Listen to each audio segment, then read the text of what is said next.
Hello and welcome back to Esoteric Ebb. Now, first of all, I kind of want to track down the lost 6th edition. So I will be wandering around a bit in search of it. When I find it, we'll bring it to Appledent. Then I guess I'll talk to Lady Sageleaf about this. And after that, I guess it's time to go to Viscan and see if he can get us into the pillar. So yeah, I think that's the plans for today, depending on how long it takes. Some of it might happen in a different recording session, but we'll see. So yeah, I'm gonna search for the book now. I'll see you when I find it or give up. Wait, I think...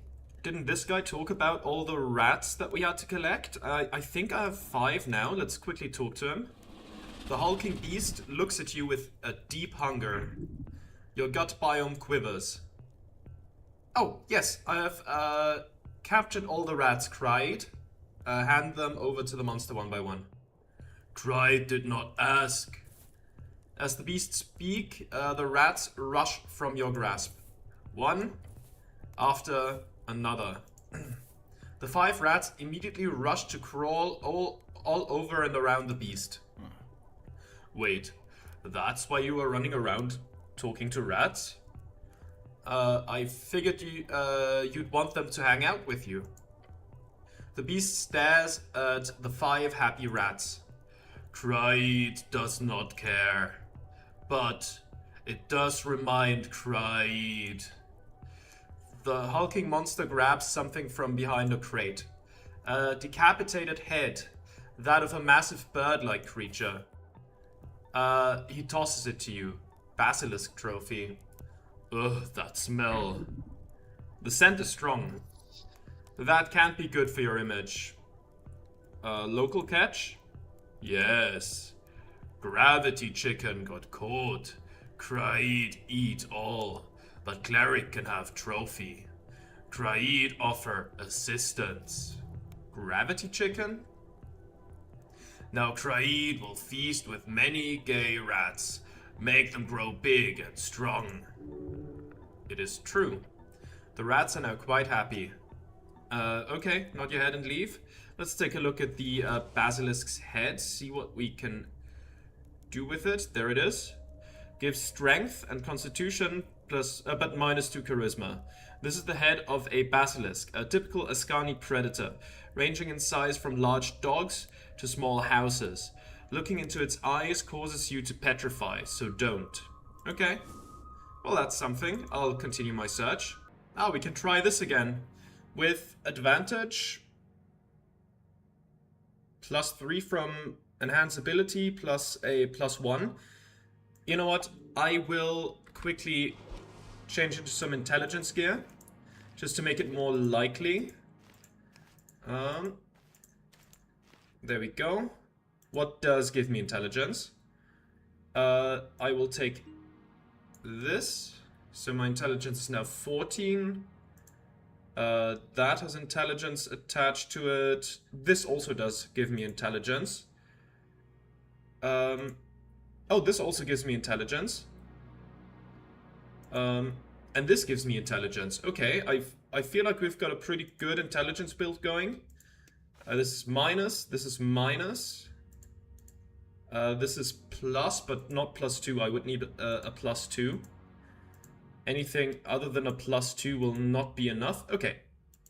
That should do it. That should increase my bonus. There we go. Fingers crossed. There we go. That does it. You study the figures carefully. The pigments, the style, the preservation. It's not white mane nor snail folk in origin. These paintings predate them all. Before the snail folk? Yes. Before the Fade era. At the earliest, these should be dated to the early Gate Wars. Long before recorded human history. They do look quite alien. What are those creatures even supposed to be? They could be depictions of a forgotten beast of Jor. A folk type or higher being connected with Jor. Though though the less exciting answer would be these are rare aberrations, depicted by whatever people inhabited Ascan before the Tulincatl.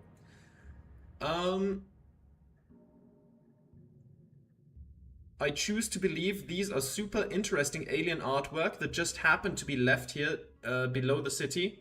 No wonder the choir wanted these recorded. I'll go with the first one. Right, put away your sketches and leave. Okay. Okay. I'll move on now.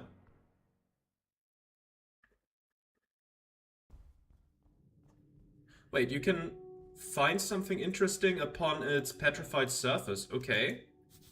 There is something interesting about this petrified wizard. A figure stands before you, frozen in stone, completely petrified.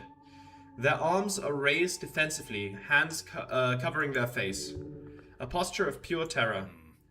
Basilisk victim. Nasty way to go. Why do you guys have these statues in the area? We don't make the rules, cleric. The old lady would love to clean these up, but there are laws against it. This is designated as a dungeon area. Not as in the jail-type dungeon, but as in dangerous monster territory. So if we find petrified victims, no matter how old, we're not allowed to even touch them. Only clerics can do that. Ah, and we don't have clerics with spells powerful enough to reverse basilisk victims. That seems to be the case, eh? Anyway, try not to break the spore sod. Examine the figure. The details are perfectly preserved in stone.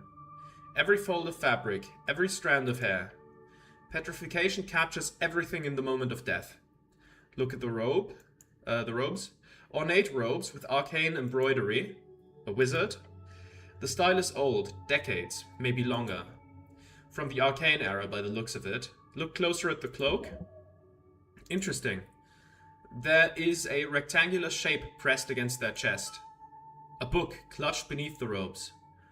It has been turned to stone along with its wielder. Try to see the book more clearly. You peer between the stone folds of fabric. One page is partially visible. The text upon it is still somewhat legible. Stone does not completely obscure ink, if the pressure was hard enough. Lean in. The handwriting is cramped, a wizard's notes. Most of the pages are obscured by the angle and the stone, but one phrase stands out clearly, written in bold lettering at the top. Master Hagenshags, I will learn. A formal phrase, like a student's oath, or a passphrase. Hagenshags. That is the name of one of the greatest houses of arcanists in Old Dimenor. You commit it to memory. Somewhat interesting, I suppose. Okay, don't know where we can use that, but maybe I'll find it on my traversal of this place. I've looked at this book before. Maybe we can do something with it now? At the end of this hallway in an alcove, like any other, you see a book. It sits on a thin ledge. It does not have anything on the cover. An illusion, beware. No one would leave a book like this, not without it being stolen very quickly. Open the book. You flip open to a page. Any page. You flip through multiple. They're all empty. You know what you're doing, cleric. Keep flipping. You keep flipping until you see text on a page. It says in a clean and steady handwriting, what tome do you desire? Huh. Yeah, this is cursed. Clearly, this is esoteric. You take out a quill. You remember a number of ancient tomes, books, letters, and various pieces of literature you could ask for. I don't want that, though. Can I not write in the, what's it called? The Lost 6th edition? Why can't I just write that in? That seems like something I would do. Do I have to talk with what's his name? With Appledent again to be able to do that, because I don't want to ruin the chance to get it by writing in the damn Novikian chants as if I cared about those. I'm done here. Huh. You know, I feel like this seems like a prime spot to write that in, so I'm a bit confused about that.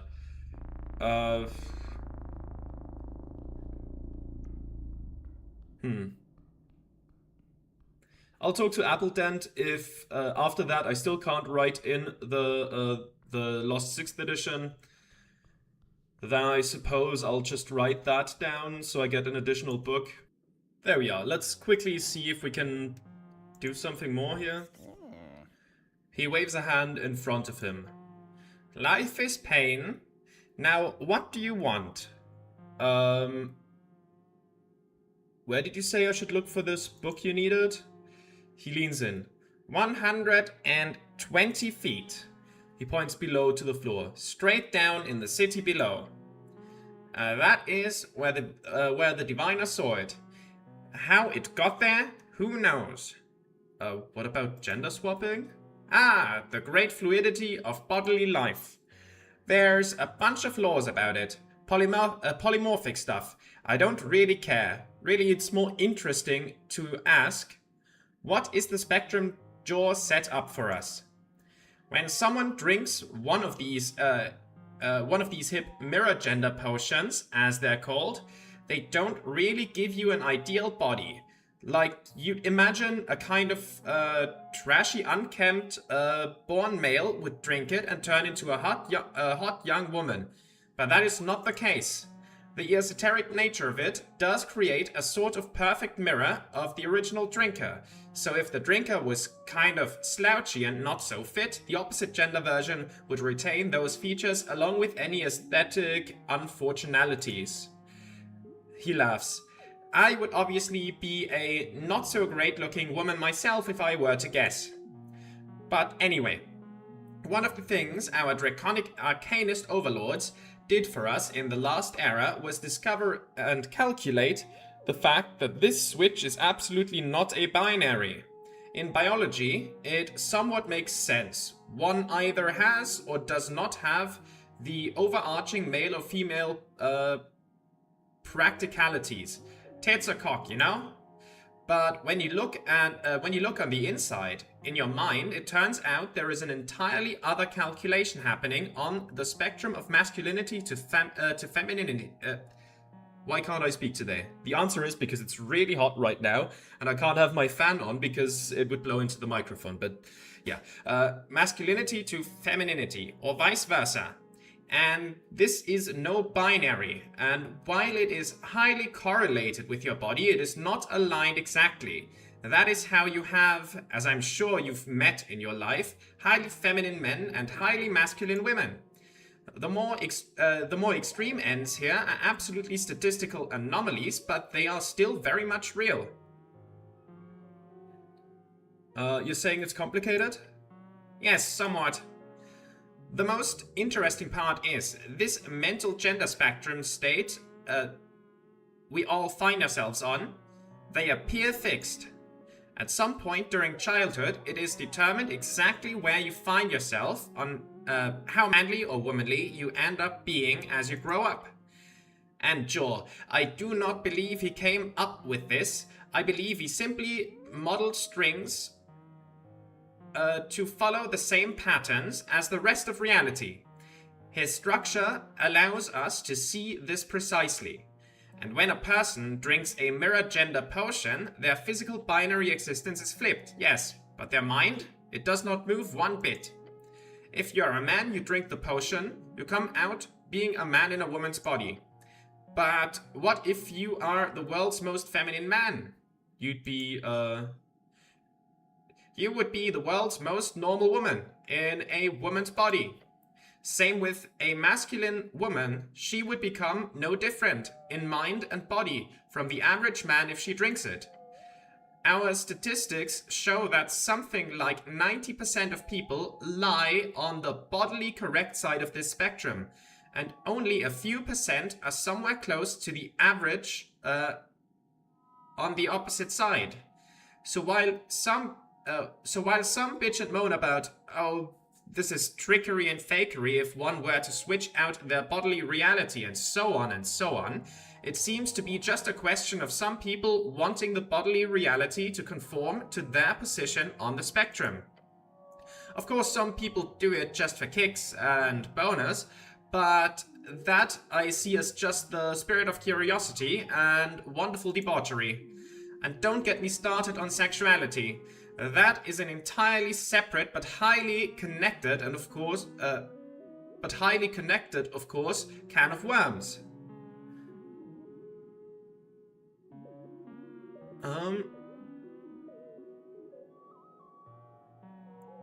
Okay, so first one is, I believe we should stay in the physical shape we were born into. Polymorphism is foul. People really should apply their physical realities to align with their mental ones, as long as you're not hurting anybody. As a wizard, I believe if you have the power to change reality, you should do it at your whim. I think this is supportive, right? People really should apply their physical realities to align with their mental ones. Yeah, you should do it if that's the case. That is an argument, yes? And we should have the freedom to do it if we please. What a liberal thought. I'm more of a, if you excuse my use of this vulgar term, liberal pragmatist. Whatever makes people happy without hurting others. But anyway, he sniffs while cleaning his glasses. Okay. He didn't tell me anything more. That's all for now. I'm gonna return down there and see if I can write something else in, because otherwise, I don't know. I'm just gonna turn it into the other book, even though I'm not that interested in it. But I'll see you there. I still can't write it in. Sure. Your letters immediately fade from the page, but it's replaced by another message that seemingly forms out of the same ink you used to write. Patriarch Pilly, his books are found everywhere, but the closest copy? In a second. Patriarch Pilly, the second Lord Patriarch of Norvik, appointed by Earth after the death of the first Patriarch. Pilly is known for his organizational nature and attitude to feverishly writing down and retaining Norvikian culture and the order of Earth. The first Patriarch, the anonymous and faceless Lord Patriarch, who Earth appointed upon the reconquest of Norvik, he served the city for 14 years, overseeing its foundation. The local Lich House. Then the text quickly disappears. That's amazing. If it can locate any book, then it's like very, very useful. A glorious esoteric artifact. Make use of it. Oh, okay, now we can get it. Can we get a Blind Manifesto by the Hedonists, Beyond the Reeds by Meriadoc Moonwatch, The Folk by Alexandro, Humans: A Brief History by Metan Leux, Memories of a Statesman by Nicholas Darrow, Book of the Mind, 6th edition by Cividix. There we go, let's write that down. As you write in those letters, finishing it with a simple punctuation. There we go. Now that's what I wanted. The deep illusion wanders off, far into a deep, deep hallway. Whoa. Yet directly to your left you see an entrance. It leads to somewhere bright. Your companion points towards it. Yup. That's some esoteric bullshit. As you glance over at the book, still gliding away into the dark, you catch a final glimpse of its flipping pages while it's turning into some fine mist. Of course we have that splendid tome. If you ask nicely, it might be yours. Cool. Oh, big library. Okay. The living library, the city below the city. Whoa, okay. That's neat. Anything I can interact with here? There's a pile of books. There it is.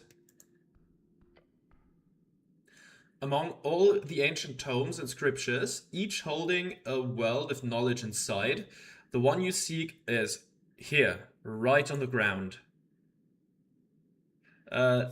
We gained the book. Tingling teal cover, golden pages, an esoteric gem upon the latch. It almost blinds you with its radiance. It's large, in both width and thickness, as well as in its content. Tome of Hunger. You fear it, you crave it. Open the latch. Right away, it says on the first page, in big bold letterings, blood property of House Hagenshags. There we go. We got it. Ah, Hagenshags, of course. It must be a century old. Won't you look at that?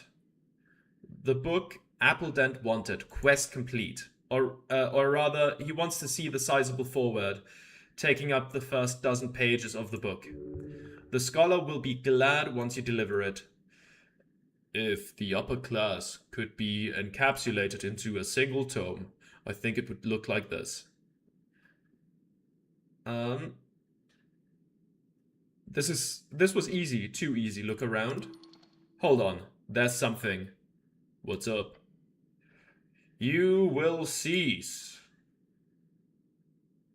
A blinding light from below, shooting into the endless above.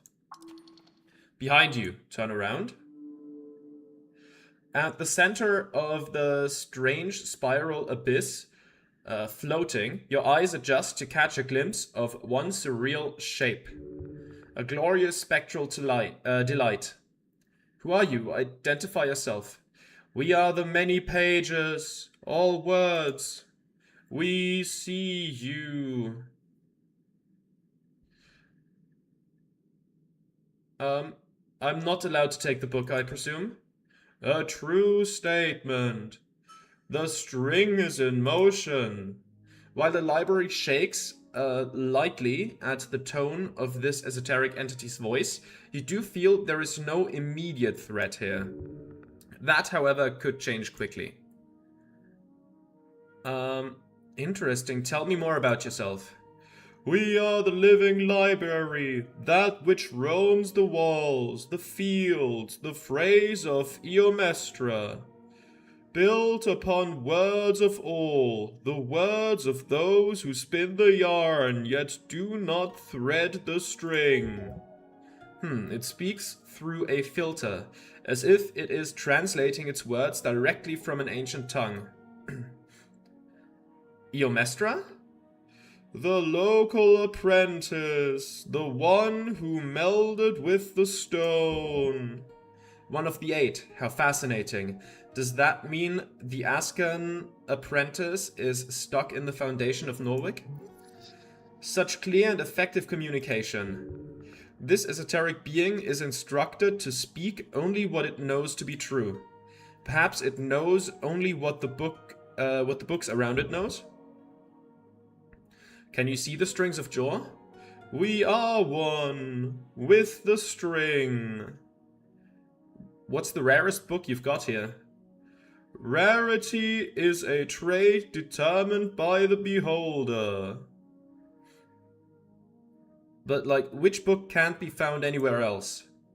We hold thousands of written works which cannot be found anywhere else. I see.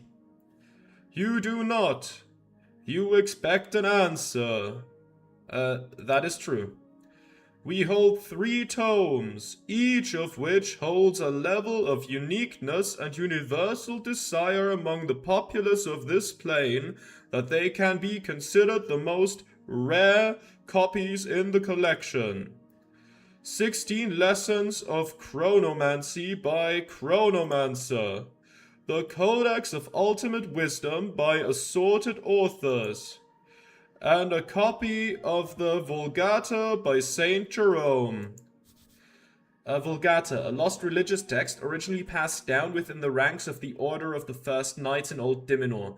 These great warriors used the teachings in this secretive and holy scripture to ultimately influence all modern ideas of chivalry and knighthood.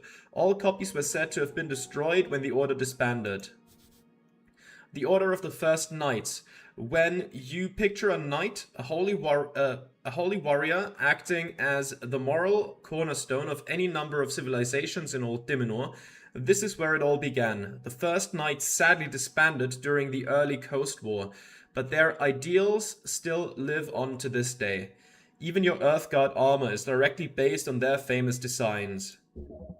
Chronomancy. Chronomancer? Ask more now. The Codex. That is the foundational text of the Avon theocracy. Avon, one of the many theocratic cities which fell towards the end of the Divine Era. While little information about them survived the Arcane Era, what is remembered in history books is their strict adherence to a set of virtues. Today, some scholars view this as a tyranny, while others view it as a wisdom as more information is discovered about them.